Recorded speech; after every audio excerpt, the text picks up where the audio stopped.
akankah kita digantikan AI sepenuhnya? Saya sendiri juga punya pertanyaan yang sama, dan saya ngelihat gitu ke depannya, AI ini bukan makan semakin sedikit tapi malah akan semakin banyak. Dan kalau kita berkaca dari statement tadi, ya otomatis mungkin kita akan tergantikan. Konsep dulunya orang harus menggunakan 10 orang untuk mengerjakan satu hal, mungkin nantinya akan dikerjakan oleh 3 orang dan bantuan AI. Dan orang-orang yang gak beradaptasi, ya otomatis akan tersingkirkan. Saya sendiri juga masuk ke bidang konsultasi sekarang dan bisnis gitu ya, bisnis konsultan. Itu udah banyak loh sebenarnya yang udah digantikan juga sama AI. Tapi ya tetap aja, sehebat-hebatnya AI, untuk waktu mereka menggantikan kita sebenarnya masih sangat panjang gitu. Dan hal itu bikin kita sebenarnya bisa tenang dan melihat ini bukan sebagai sebuah masalah, tapi sebagai sebuah peluang. Jadi hari ini saya seharian full belajar soal AI. AI ini, AI itu, AI agent, intinya semua tentang AI deh. Satu, sebenarnya ketrigger karena kepikiran gitu. Nanti kalau anak saya udah gede, 10 tahun deh ngomongin deh, gak usah jauh-jauh gitu, lulus SD umur 12, dunianya udah pasti beda banget gitu. Dunianya udah kayak sekarang aja anak-anak udah bawa smartphone ke sekolah. Zaman saya sekolah dulu, kalau bawa handphone ke sekolah ya pasti disita guru gitu. Zaman dulu HP udah bawa Nokia 6600 sudah kayak orang paling kaya satu sekolah. Tapi kalau sekarang, kalau iPhone-nya nggak pakai Plus Pro, nah kalian udah bukan golongan saya gitu katanya. Dan ya kedepannya bukan cuma smartphone lagi yang akan jadi saingan di zaman anak-anak kita gitu. Nantinya mungkin AI agent atau mungkin wearables yang lain, entah itu kacamata kan udah ada yang Ray-Ban sekarang, dan masih pasti bakal banyak hal-hal lain yang akan menggantikan segala hal gitu, karena teknologi kan semakin cepat makin cepat gitu. Dan kasus AI menggantikan orang ini juga udah terjadi dari zaman dulu. Dari zamannya kuda jadi mobil aja, kuda digantikan oleh mobil. Apa, supir kuda tuh nyebutnya namanya siapa ya, Pak Kusir ya. Bapak kusir-kusir itu juga udah digantikan, karena kan dengan kita punya mobil sendiri bisa nyetir sendiri. Dan ya begitu juga kalau kita nanti ke depannya nggak adaptasi teknologi yang baru, nggak ngikutin zaman, otomatis apa yang kita miliki sekarang, baik di bisnis kita, di kehidupan sehari-hari, semuanya akan tergantikan. Karena ya balik lagi ya, rumusannya survival of the fittest gitu kan ya. Bukan survival of the strongest, tapi yang paling bisa adaptasi gitu. Bukan yang paling kuat, tapi siapa yang bisa adaptasi. Karena dari zaman dinosaurus aja kan, dinosaurus dulu kuat-kuat ya, tapi yang bertahan hidup malah yang kadal-kadal kecil dan binatang-binatang kecil gitu. Itu juga yang terjadi di kehidupan kita. Kalau kitanya berhenti beradaptasi, kitanya berhenti memperbaharui diri, belajar lagi, pasti kita akan tergantikan oleh apapun teknologi itu. Udah bukan AI lagi, mungkin tak robotik atau humanoid atau android, atau bukan android HP ya, tapi android, benar-benar android gitu ya.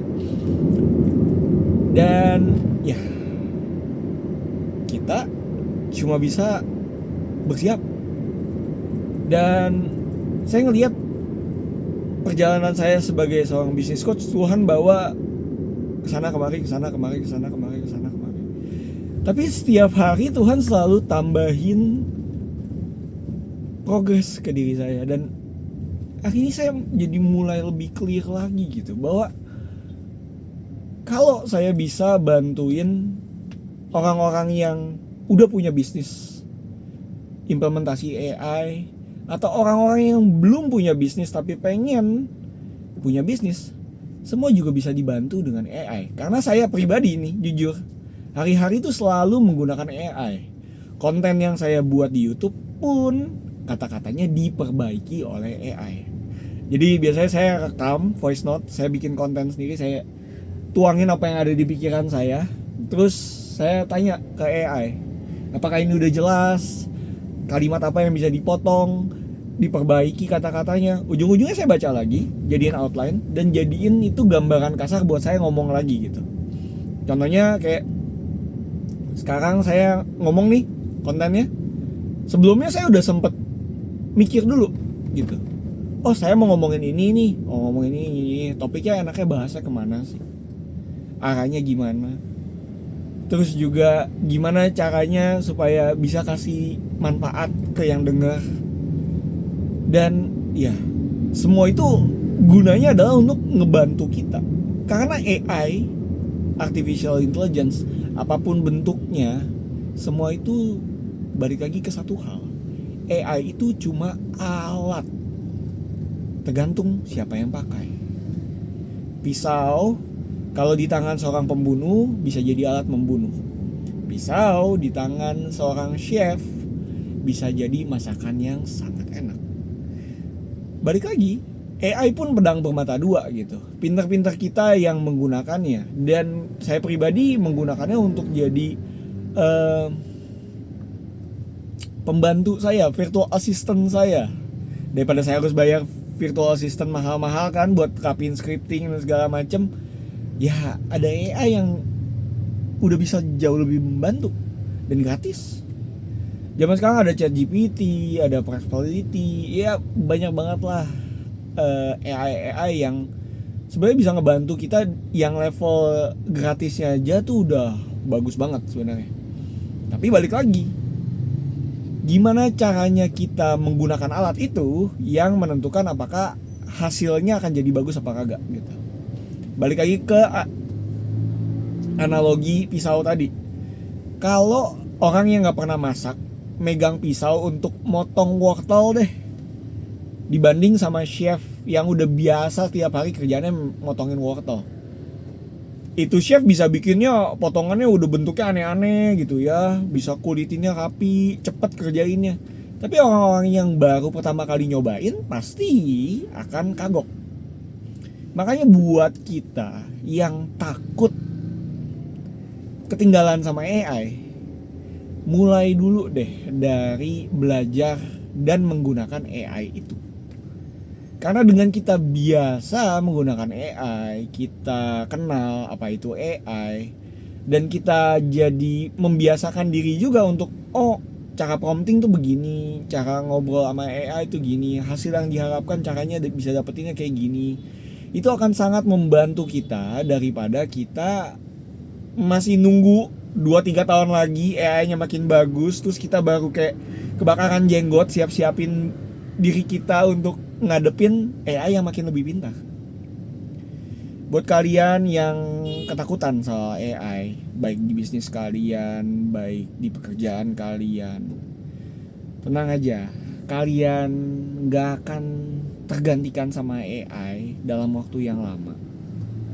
Tapi kalau kalian gak adaptasi AI dan penggunaannya, kalian akan digantikan oleh orang-orang yang menggunakan dan mengadaptasi AI dalam kehidupannya.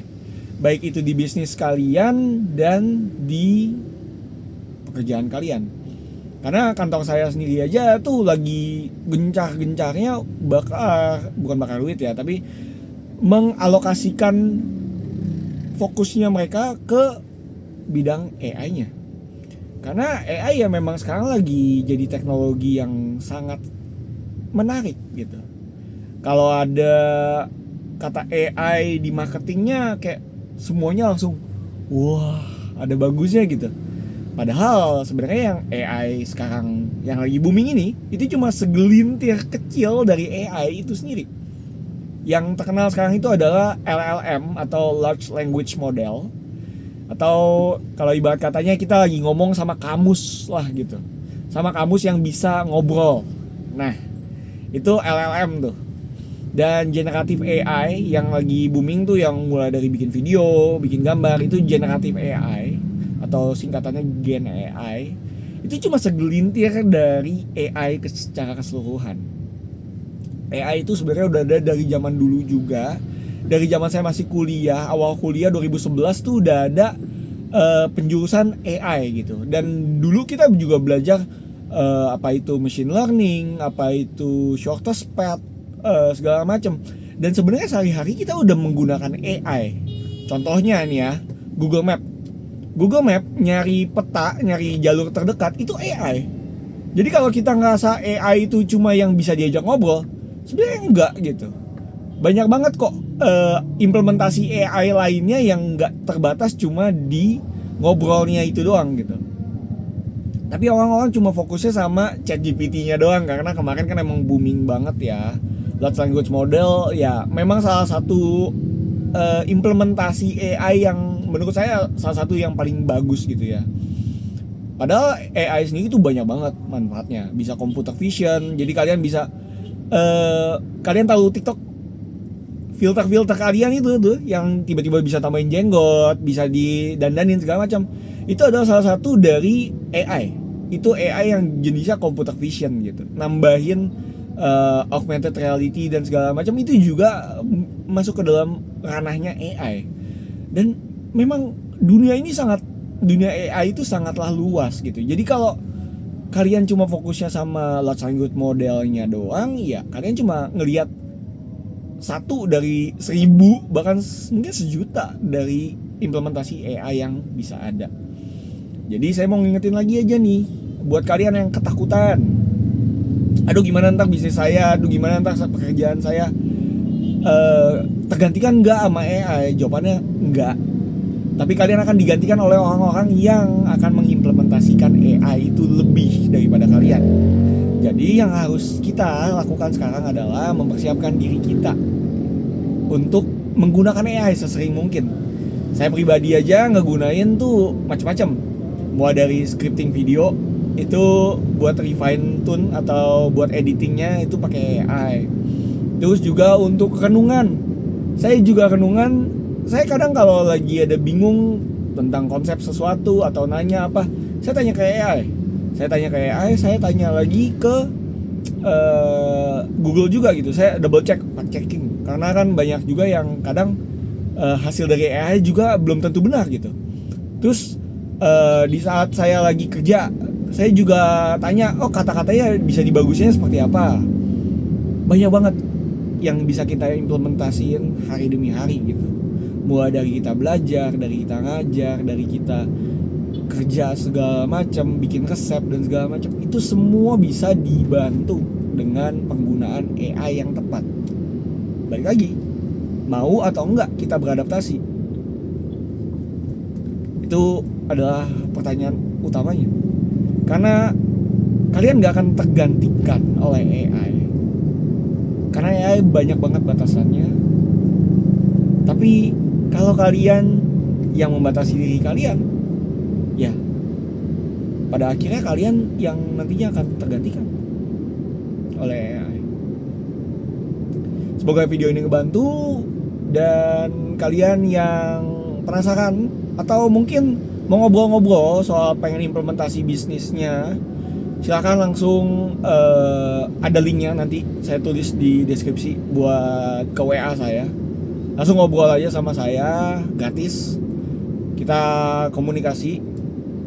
Dan ya, sampai ketemu di hari berikutnya. God bless you. Let's go together, one step each day. Bye.